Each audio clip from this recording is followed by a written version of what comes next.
Okay, so what kind of situation do we have at the moment on CAD CHF? Now, clearly we have a market that from a weekly perspective has created this beautiful impulse to the downside, followed by this retracement. Now, after an impulse and a correction, what do you expect? You expect the next impulse to the downside to start. Now, if you want informations on this retracement, what are you supposed to be doing? You're supposed to be taking your Fibonacci from the high to the low of the impulse, and basically you will have informations on this retracement. And what you can see that the market was clearly respecting the 0.382 Fibonacci retracement, but this week we had a spike all the way up to test exactly the 50% retracement before this huge rejection to the downside, something that happens very often. What does it mean?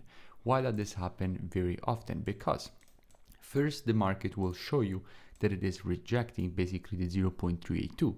Everybody starts to short around this area and their stop losses are placed above this high. And then what happens? The market spikes above, goes to test the 50%, takes all the stop losses out, and at that point, market makers have the liquidity to actually enter the market, and the market starts the real push to the downside. Now, we know that from a weekly and daily perspective, we can expect continuation to the downside. We know that at the moment, all structure is broken to the downside, and basically how we can be approaching this. Now, just check at what we have from a COT perspective. Now, we have the new data coming out today, but let's just check what we had with the last report on the CAD and on the CHF from a COT perspective. So what hedge funds are doing at the moment.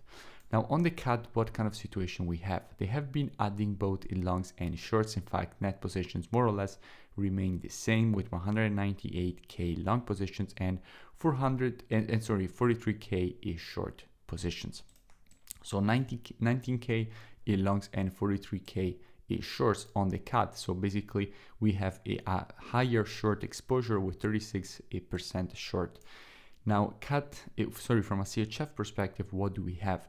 We can see that longs have been increased quite aggressively with the last report. In fact, net positions going higher from a 4.6k to 4.89k. But what we can expect? Now, we know that basically we didn't have proper shorts on the CAD yet. Okay, now during this push to the upside, we know that they had longs. Now, let's go and see how this basically could have played out here on CAD CHF. They were already loading up the shorts as we have already seen, right? Around this area, they already had proper shorts, but they were holding also longs. Now, the market made a spike to the upside here. They had the liquidity to actually close out their long positions and open even more shorts for this move to the downside. Now, we will see this confirmed with the report that will come out today, but it is a possibility. Now, how we will be approaching this with students? We just need a retracement from a daily perspective, possibly to retest structure. And anyway, as soon as the market will give us the start of a retracement, we will start to monitor price action on the 4-hour time frame with students, waiting for the market to provide to us one of our valid entries. And as soon as the market will provide to us one of our valid entries, we will be taking a nice short with a good risk to reward and good probabilities for a nice push to the downside. Necessarily, we don't need a retracement all the way to here. We just need the market to give us a retracement that probably will come at the start of the week. So this is overall what we have on CAD CHF. If you enjoyed this free analysis and education, make sure you drop a like and a comment. It really does support the creation of more free education and analysis for all of you. And I will see you in the next video.